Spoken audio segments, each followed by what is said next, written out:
Good morning class. जय श्री श्याम। इससे पहले वाला जो हमारा लेक्चर हुआ था उसमें हमने पढ़ा था मिश्रण और मिश्रण के प्रकार, जिसमें समांगी और विषमांगी मिश्रण के बारे में हमने पढ़ा था।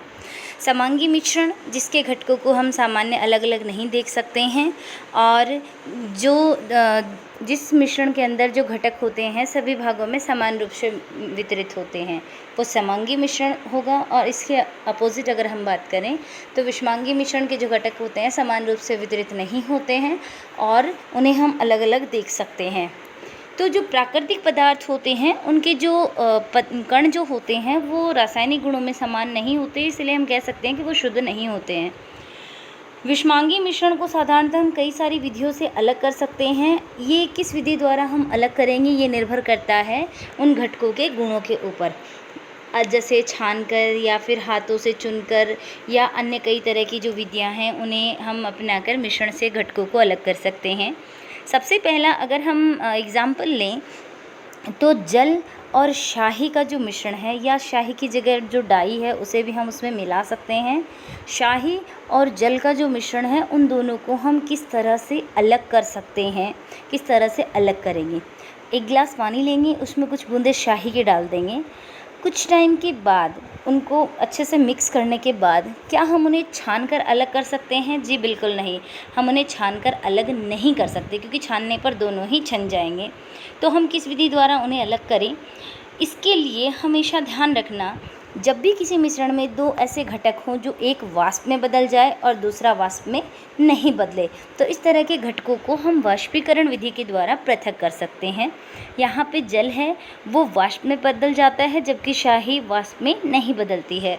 तो हम क्या करेंगे, सबसे पहले एक बर्नर लेंगे। बर्नर के ऊपर आपको जैसे डायग्राम में दिख ही रहा है, एक बर्नर लगा हुआ है, बर्नर के ऊपर स्टैंड लगा है और स्टैंड के ऊपर एक बीकर रखा है। बीकर में हम पानी डाल देंगे और उस बीकर के ऊपर एक वॉच ग्लास रखेंगे, जैसा कि डायग्राम में आपको दिख रहा है। वॉच ग्लास कांच की एक प्लेट होती है, इसके अंदर हम पानी और शाही का जो मिश्रण है वो इसमें डाल देंगे और बर्नर को चालू करेंगे।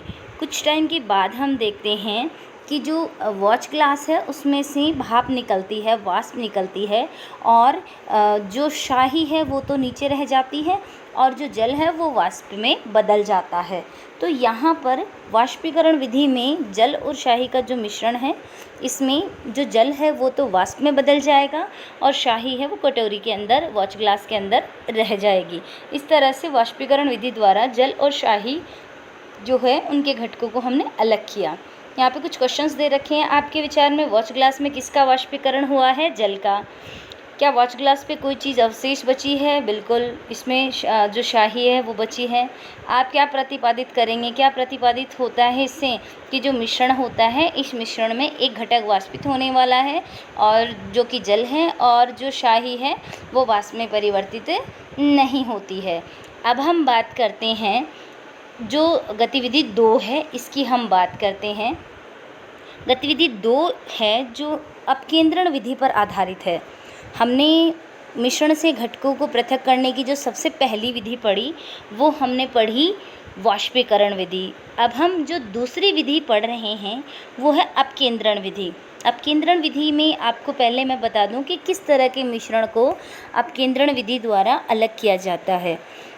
कभी कभी क्या होता है कि जो द्रव होता है उसमें ठोस कण मिले हैं। अगर ये ठोस कणों का आकार बड़ा होता है तो हम इन्हें छानकर अलग कर लेते हैं, लेकिन अगर इन ठोस कणों का आकार बहुत ज़्यादा छोटा होता है जिन्हें हम छानकर अलग नहीं कर सकते हैं, तब अपकेंद्रण विधि का काम में लिया जाता है।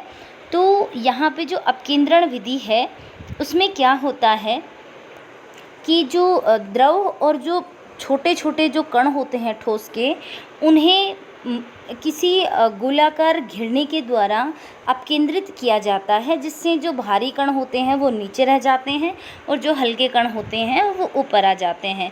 अपकेंद्रण विधि के कई सारे एग्जाम्पल हम अपने दैनिक लाइफ जीवन में देखते हैं, जिसमें सबसे पहले हम बात करते हैं दूध को क्रीम से अलग करना। दूध से क्रीम को कैसे अलग किया जाता है? दूध के अंदर जो क्रीम होती है, क्रीम के जो कण होते हैं वो ठोस होते हैं, लेकिन वो बहुत हल्के और बहुत छोटे होते हैं। तो अपकेंद्रण विधि के द्वारा बीच में किसी घिरणी के द्वारा इन्हें अपकेंद्रित किया जाता है और जो क्रीम के जो कण हैं वो ऊपर इकट्ठा हो जाते हैं क्योंकि वो हल्के होते हैं, और जो दूध के कण होते हैं वो भारी होने की वजह से नीचे रह जाते हैं। इस तरह से दोनों को पृथक किया जाता है। आजकल हम बाज़ार में संपूर्ण क्रीम टोट, डबल टोट प्रकार के दूध पॉलीपैक अथवा टेट्रा पैक में पाते हैं। दूध में इन प्रकारों में भिन्न भिन्न मात्रा में वसा होती है। देखो, जो बाज़ार से हम दूध लेके आते हैं उसके अंदर जो इसकी वसा की मात्रा होती है वो अलग अलग होती है। कुछ ऐसे होते हैं जिनमें अधिक मात्रा में जो क्रीम होती है वो निकाल ली जाती है, कुछ में कम मात्रा में क्रीम निकाली जाती है। तो जो अपकेंद्रण विधि है इसमें क्या होता है, कभी कभी क्या होता है कि जो द्रव के अंदर जो मौजूद ठोस कण होते हैं वो इतने छोटे होते हैं कि छानक पत्र से हम इनको निकाल नहीं सकते। इन कणों को अलग करने के लिए छानन विधि को काम में नहीं लिया जा सकता, क्योंकि छानने पर दोनों ही छन जाएंगे, द्रव और जो ठोस के कण हैं दोनों ही। ऐसे मिश्रण जो होते हैं इनमें अपकेंद्रण विधि द्वारा इनको अलग करते हैं। इस सिद्धांत के आधार पर अब जब इसे तेज़ी से घुमाया जाता है, यानी कोई भी गोलाकार जो घिरनी टाइप का जो इंस्ट्रूमेंट होता है उसे जब तेज़ी से घुमाया जाता है तो भारी कण नीचे बढ़ जाते हैं और हल्के कण जो होते हैं वो ऊपर की सतह पे आ जाते हैं। तो इस तरह से अपकेंद्रण विधि काम में ली जाती है। अगर हम घरों में देखें तो जो दही होता है, दही से मक्खन अपकेंद्रण विधि के द्वारा ही अलग किया जाता है। अब हम अगर अपकेंद्रण विधि के अनुप्रयोग देखें, कहाँ इसका उपयोग होता है अपकेंद्रण विधि का, तो हम सबसे पहले बात करते हैं कि जो अपकेंद्रण विधि है इसका उपयोग किया जाता है लैब के अंदर। लैब में जो यूरिन और जो ब्लड होता है इनके जब टेस्ट होते हैं तो ये विधि जो होती है वो काम में ली जाती है, अपकेंद्रण विधि। दूसरा हम बात करते हैं डेयरी है, घर है, इनमें क्रीम से मक्खन निकालने के लिए की जो प्रक्रिया होती है इसके अंदर भी अपकेंद्रण विधि काम में ली जाती है।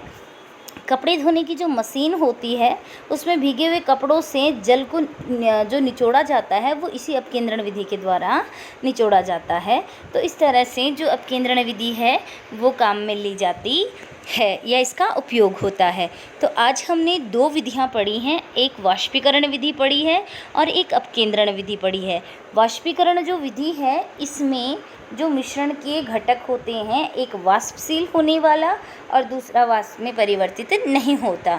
अगर मिश्रण में ऐसे घटक हैं तो हम वाष्पीकरण विधि काम में लेते हैं, और अगर मिश्रण में जो घटक हैं एक तरल है और दूसरा ठोस है लेकिन वो उसका आकार बहुत छोटा है तो हम अपकेंद्रण विधि काम में लेते हैं। आज के लिए जो आपके क्वेश्चंस हैं वो क्वेश्चन नंबर फर्स्ट आपका जो है वो है वाष्पीकरण किसे कहते हैं। क्वेश्चन नंबर 1, वाष्पीकरण किसे कहते हैं। क्वेश्चन नंबर 2, जल व शाही के मिश्रण को आप किस प्रकार पृथक करेंगे।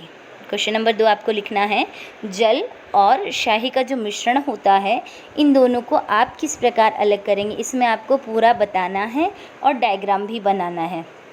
क्वेश्चन नंबर 3 आपको करना है, अपकेंद्रण विधि के 3 अनुप्रयोग लिखिए। इसमें अपकेंद्रण विधि का उपयोग कहाँ कहाँ किया जाता है आपको उन तीनों के बारे में लिखना है। 3 उपयोग लिखने हैं कि कहाँ कहाँ इसका उपयोग किया जाता है। अगर आपको इस वीडियो से रिलेटेड कोई भी प्रॉब्लम हो तो आप पूछ सकते हैं। कुछ क्वेश्चन अगर आपके हों तो आप पूछ सकते हैं। Thank you.